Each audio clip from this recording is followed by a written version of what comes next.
Welcome to the U.S. Classic Muscle Car Show and enjoy the next video. Hello, my name is Bill Yan. I own this 61 Corvette that was restored over the last 3 years to simulate a Le Mans or Sebring race car. It's a 61 that has been put on top of a Corvette C7 chassis built by Street Shop in Athens, Alabama.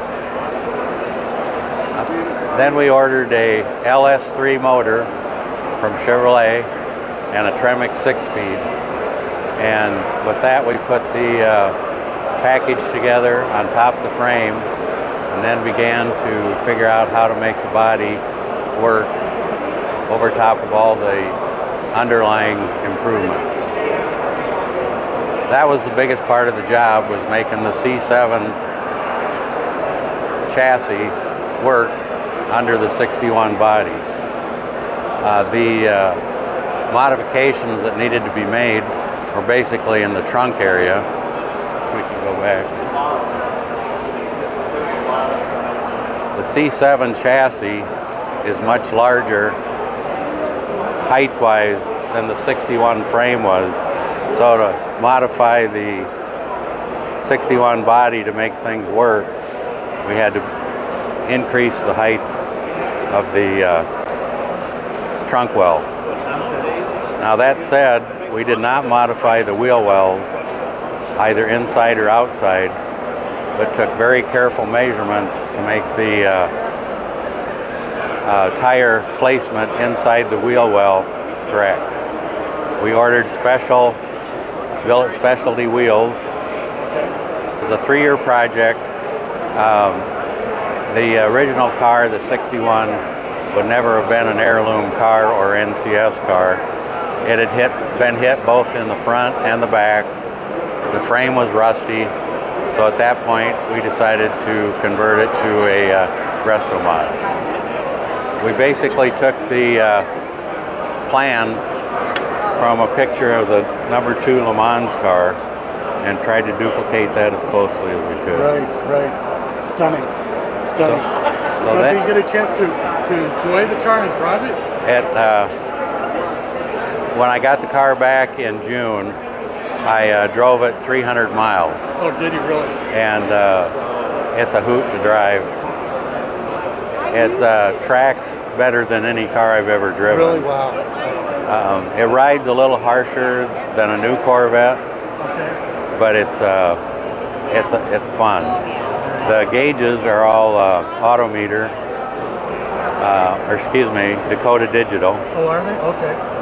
The shifter is a duplicate of the original shifter, and then we finished the seats to resemble again the Le Mans car.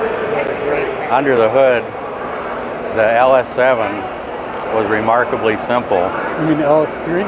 LS3, excuse me. LS3 was remarkably simple.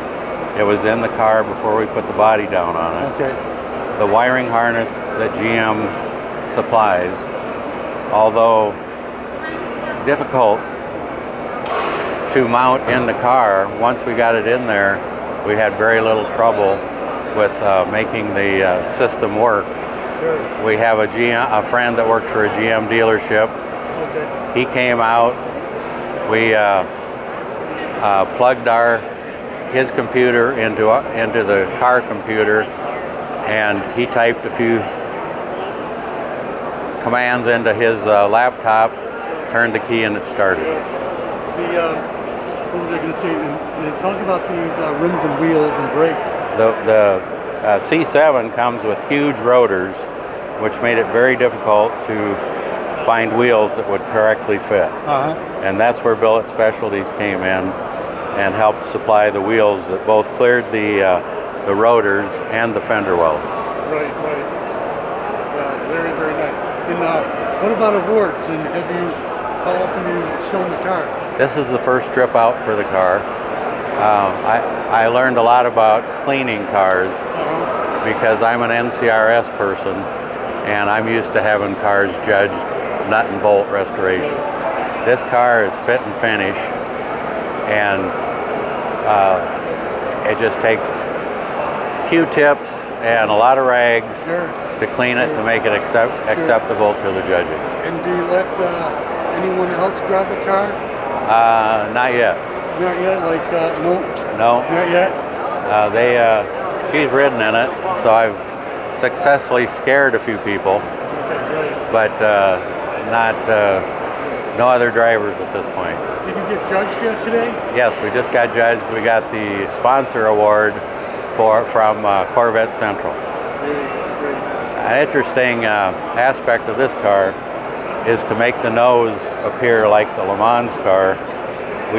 The aluminum parts that surround the grille and cover the bumper area were all hand built by Randy and Gary that assembled the car. The grille screen is simply 1/4-inch screen cloth off a gravel plant. Really? Yes, and then we had it re-chromed. Wow. Beautiful. Stunning. The fender spears have been removed and blended into the headlight bezel. All those little details. And then we removed the side chrome as well. And then the fuel injection and Corvette sign is all airbrushed. Oh, The fuel injection and the Corvette And the sign. glass looks exceptional. Glass is all brand new. The hard top is very difficult to restore, and there's probably 40 hours, 50 hours just in restoring the hard top. Wow. You have to take them completely apart, drill out all the rivets, paint the hard top, and then reassemble it.